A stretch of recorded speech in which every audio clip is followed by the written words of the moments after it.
It was a Friday night in a small-town bar on the edge of Louisiana, one of those places where the air smelled of spilled beer, broken promises, and cigarette smoke that never seemed to leave the walls. The neon lights flickered above a row of old men playing pool, and the jukebox hummed low country tunes about heartbreak and long roads. That night, the bar door swung open, and in walked her, a quiet, simple-looking woman in her mid-30s.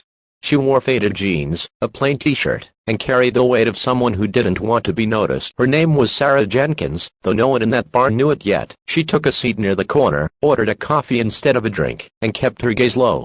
The bartender, an older man named Rick, raised an eyebrow. "You sure you were in the right place, sweetheart? Coffee ain't the usual around here." She smiled politely. "Just passing through. Coffee's all I need, thank you." Rick nodded, pouring her a steaming cup. He didn't press. But the bar had its own way of pulling attention, and it didn't take long before eyes turned her way, especially from a group of leather-clad bikers sitting near the pool table. Their leader, a tall-browed man with a beard that reached his chest, slammed down his drink, and gave a rough laugh. "Well, look what we got here, boys.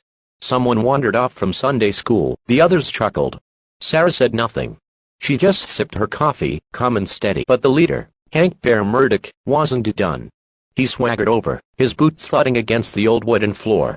"You lost, sweetheart. This here's a bar for people who can handle something stronger than coffee." Still, Sarah didn't react.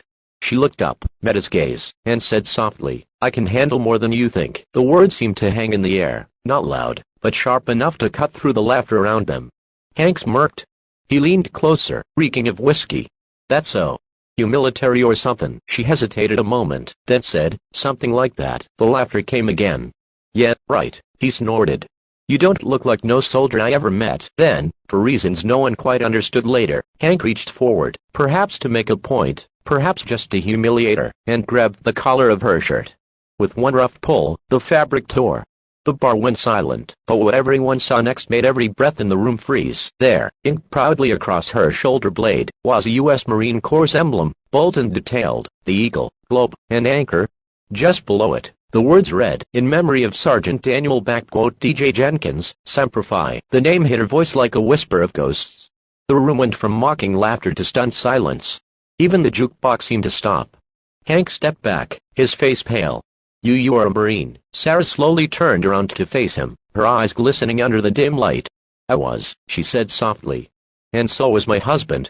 He didn't come home." Her voice trembled, not with fear, but with quiet strength. "He died saving 3 men from an ambush in Kandahar. I got this tattoo the day they brought his body home." No one spoke. The bikers' laughter had turned into shameful silence. Rick, the bartender, swallowed hard and looked down. Sarah took a deep breath, fixing her torn shirt with one hand. "I came here tonight, because it's his birthday," she said. "He loved motorcycles. Used to say the sound of an engine reminded him that he was still alive. I just wanted to sit somewhere loud enough that I wouldn't have to hear how quiet it's been without him." The silence grew heavy, the kind of silence that humbles men. Then, unexpectedly, one of the younger bikers, a man named Luke, stepped forward. "Ma'am," he said softly, his voice trembling. "I was in Helmand 2012. Lost my brother there. He was a Marine too." Sarah looked at him, and for a moment, something passed between them, an understanding only those who have lost a piece of themselves in uniform can share. Hank swallowed hard. The tough guy mask was gone now. He looked at her and said quietly, "Ma'am, I'm sorry. I didn't know." Sarah gave a small sad smile. "Most people don't." Without a word, Hank turned and reached for his leather jacket. From the inside pocket, he pulled out a patch, a black and red insignia with his biker club's name stitched across it. He held it out to her. "This means respect in our world," he said. "You've earned it more than any of us ever could." Sarah hesitated, her eyes glistening again. She took the patch gently, as if it were made of glass. "Thank you," she whispered. Then, to everyone's surprise, Hank called out to the bartender, "Hey Rick, put her drinks on us." For the rest of the night, Rick nodded silently, his eyes misty. As the night went on, something changed in that little bar. The bikers didn't joke or fight anymore. They sat with Sarah, listened to her stories, and shared their own. Stories of friends who never came home. Of letters that never got sent. Of the sound of boots on desert sand and the silence that followed. At one point, Hank stood up and walked outside.